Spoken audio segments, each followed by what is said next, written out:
Hey, we just filled an apartment in our 3-family house. And in today's video, you're going to learn our process for how we advertise and how we screened our tenants. Also, if you stick around, you're going to hear a story about why my wife was freaking out and how I was actually right for once.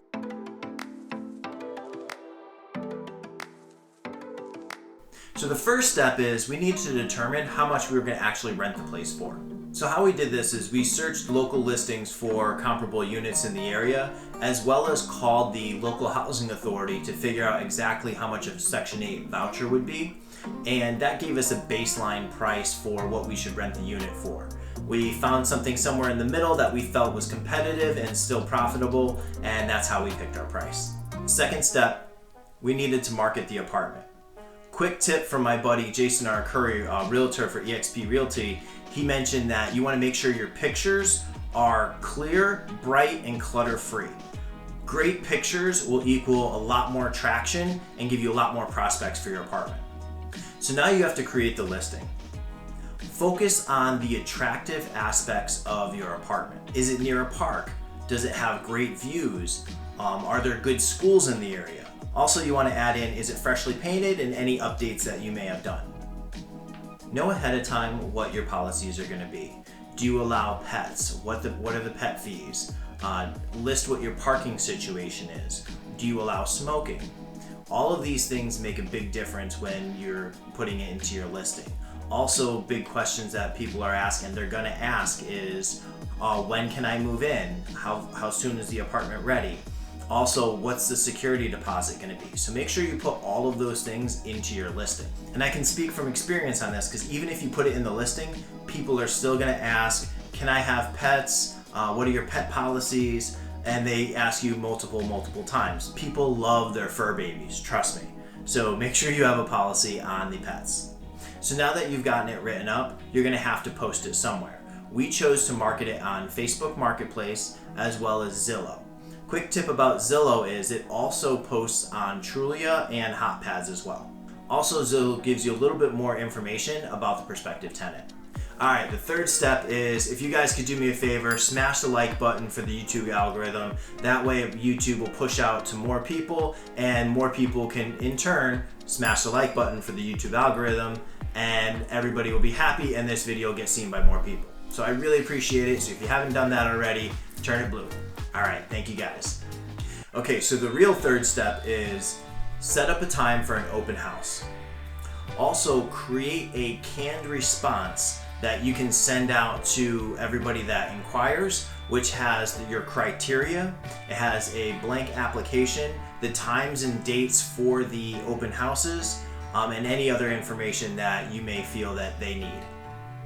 In the document for the criteria, you want to make sure you have your pet policies, your security deposit, what that is, how much of income you require for your property, and any other thing that may be a disqualifier like smoking, any of those things. So make sure that's all listed, and what that's going to do is that's going to weed out a lot of people right away, so you don't have a ton of people showing up to your open houses that are unqualified. So they have that information right away.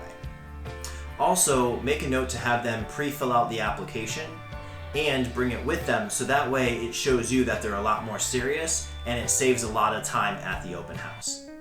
Okay, the fourth step is the open house. Now, here's the real quick story about why my wife was freaking out and how I was actually right for once, which is very rare, so I'm embracing this one. So as the inquiries kept pouring in, my wife was extremely concerned because we got over 100 inquiries in the first 48 hours. She was really worried that there was going to be a lot of people showing up in an era where we all have to wear masks and I wouldn't even get any one-on-one time with them. So there'd be too many people all at once, no one-on-one time, and this caused great concern to her and she was like totally freaking out over it. So because of that, she wanted to stagger people during the different times and also on multiple different days. Now, being in sales, I understand human nature. So I kept telling her, hun, it's gonna be fine, I got it. By the way, wrong answer. You don't tell a woman it's gonna be fine and I got it, right? That just doesn't happen, especially if you wanna have a good night. So I just kept telling her that. I was like, listen, I got it. I've been in sales a long time. People flake. It's just part of the process. It's normal. Well, we had 20 people scheduled for our first night for our open house, and only 2 showed up. So it was pretty funny. And I felt like the king of the world because I was actually right for once. On the second open house, we actually had 20 people come through on the second day between the morning and the evening, and we ended up with some really good candidates out of it. And on the second day, I was able to keep the traffic flow pretty good, and I was able to let one group in at a time while I was talking and chatting with the other people that were there. So everything went pretty smooth, easy peasy. One tip from the experience that I will give you though is make sure you have people sign in and write down their names on a clipboard or on a piece of paper, whatever, with a timestamp, so that way you know exactly when people came in. And also, as they hand you the pre-filled out applications, make sure you number them in the order that came in, and that'll be useful later when you're going over all the applications. You know who was first, and you can have a first come, first served basis. Step number 6, choose an application that meets your criteria on a first come, first served basis because you want to be fair. At this point, we have them go further in the process and pay for their background check and credit screening. So for this, we use a program called mysmartmove.com. Now, they're not sponsoring this video or anything, we just really like the program.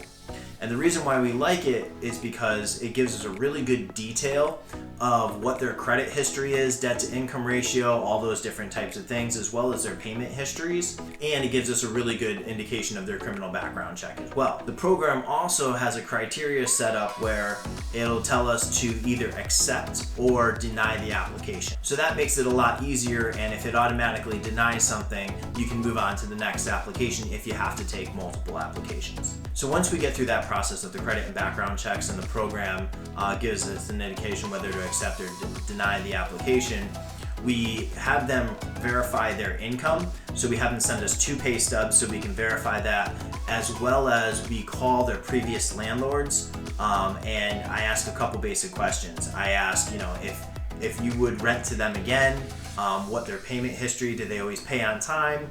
Were they generally clean? All those different types of things. So we just get some basic info from the previous landlord, and I would take it with a grain of salt, because if they wanted to really just get rid of the person, they'd tell you anything. But you can kind of hear in the inflection of their voice really what they really thought of the people, and you get a good idea. And if they have no clue who they are, well, that's a red flag as well. And one quick tip when you're doing the background checks and all those things is don't budge on your criteria.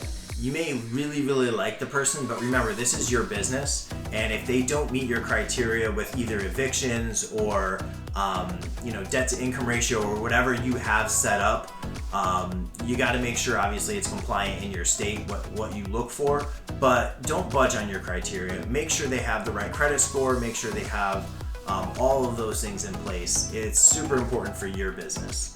So the 7th step, once you're satisfied with the candidate, you want to make sure that you have them come in, you're going to congratulate them, you're going to do a walkthrough, you're going to sign the lease, you're going to collect the bank checks.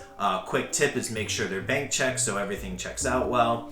Also, when you do the walkthrough, make sure you get both you and that person on video, so that way you both kind of wave to the camera, everything's good, so you know that you're both there, you're both present for the walkthrough, and you examine the condition of apartment. I also have a check sheet on the move-in that they'll sign off on, and on the move-out that they'll sign off on, stating the condition of the property, and you have the video, so everything is good to go. So at this point, you can now just hand in the keys and congratulate them, and you've got a new tenant. So if you want to see more videos like these, make sure you take a minute and hit subscribe. Also turn on the notification bell so you can be aware of every time I upload, which is typically once a week. And you can also check out the video over here about the 3 mistakes that we made as new landlords, or whatever video down there that YouTube recommends for you. Thank you guys, I appreciate your time. Again, hit the like button, and thank you very much. See you in the next one.